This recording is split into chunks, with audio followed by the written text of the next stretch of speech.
তোমার এখানে daily around 10 hour plus পড়াশোনার ব্যাপার আছে।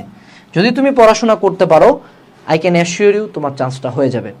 সো কান্দাকাটি, নাটক, দুঃখ, চান্স পাই নাই, এসব বাদ দাও। দ্যার ইজ স্টিল টাইম, তুমি চাইলেই সম্ভব। খেলাটা ঘুরাও।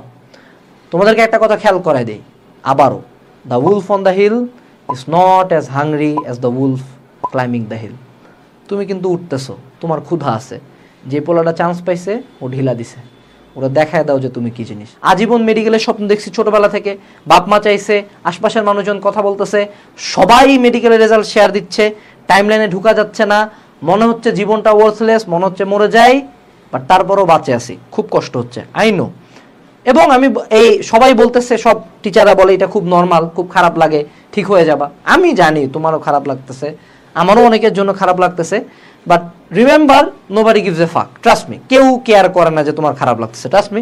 তুমি অনলাইনে যত কান্দাকাটি করো, তোমার খাতা উল্টাভাবে কাটছে, তোমার কোশ্চেন অন্যরকম ছিল, নোবডি গিভস এ ফাক। এই জিনিসটা রিয়েলাইজ করা উচিত যে আমার যে এত পেইন, আমার যদি এখন পুরা অ্যাডমিশন সিজন না খায় রুমের মধ্যে বয়া থাকে, একটা এক্সামও না দেই, আমার লাইফ শেষ করে যায়, আমি কালকে থেকে রাস্তার মোড়ের মধ্যে ভিক্ষা করে খাই, কারো কোনো যায় আসবে না, একমাত্র আমার বাপ আর মা বাদে।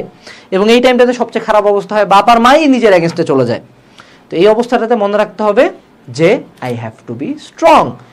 তুমি প্রতিদিন কানবা, প্রতিদিন দরকার হলে হাত কাটো, সোশ্যাল মিডিয়া অফ করে দাও, না খায়া বয়া থাকো, রুমের মধ্যে দরজা লাগাই দিয়ে থাকো, কারোর সাথে কথা কইও না 7 দিন, কোনো সমস্যা নেই, আমি তোমাকে সব কিছু অ্যালাই করবো। 7 দিন পর অষ্টম দিলে নিজেকে আয়নার মধ্যে দেখে ঠাস করে একটা থাপড় মারবা, শালা লজ্জাহীন, চান্স পাইস নাই, আবার তুই এখন ডিপ্রেশন দেখাইস। সামনে যে পরীক্ষাগুলো আছে, তোকে চান্স পায়ে দেখাই দিতে হবে যে তুই কি।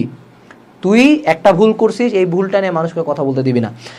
তুমি যদি এইটুকু অ্যাসুরেন্স আমাকে দিতে পারো যে না ভাইয়া, আমি আমার জীবনে যা আপনি যা বলবেন আমি তেমনি করবো, আপনি বলবেন ডু, আমি বলবো ডান, তাহলে ইনশাল্লাহ চান্স হবে। মনে রাখবা, the wolf on the hill is not as hungry as the wolf climbing the hill. যারা ভার্সিটি ইউনিটের প্রিপারেশন নিচ্ছে, ওরা লেথায় চেথায় ভার্সিটি ইউনিটের প্রিপারেশন নিচ্ছে। তুমি ভার্সিটি ইউনিটের প্রিপারেশন নিবা, কারণ তোমাকে 1000 মানুষজনকে ভুল প্রমাণ করতে হবে। You have the fire inside you, এটাকে ইউজ করো, নিজের ডিপ্রেসড সোলটাকে রিভাইভ করো। দুঃখ, কষ্ট, ব্যথা, বেদনা, কান্না সবগুলাকে শক্তিতে রূপান্তর করো, তুমি পারবা। তুমি এক বসাতে 17 ঘন্টা এখন পড়তে পারবা, কারণ তোমার মনে একটা জেদ আছে, রাগ আছে, দুঃখ আছে, যেটা একটা নর্মাল স্টুডেন্ট পারবা না, পারবেই না। ওর তুমি তোমার এই স্কিলটা, এই একটা মানে লাইক আনবিলিভেবল পাওয়ার, এটা কেন ইউজ করবা না? অবশ্যই ইউজ করবা। So be that guy, be that girl যে সবাইকে ভুল প্রমাণ করছে।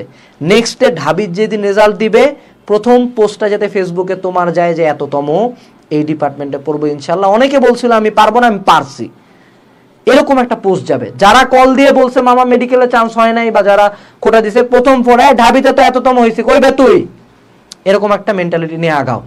ট্রাস্ট মি, তুমি পারবা, তোমার 100% তুমি এই বাদ দিবা। এইবার গেমটা আমাদের।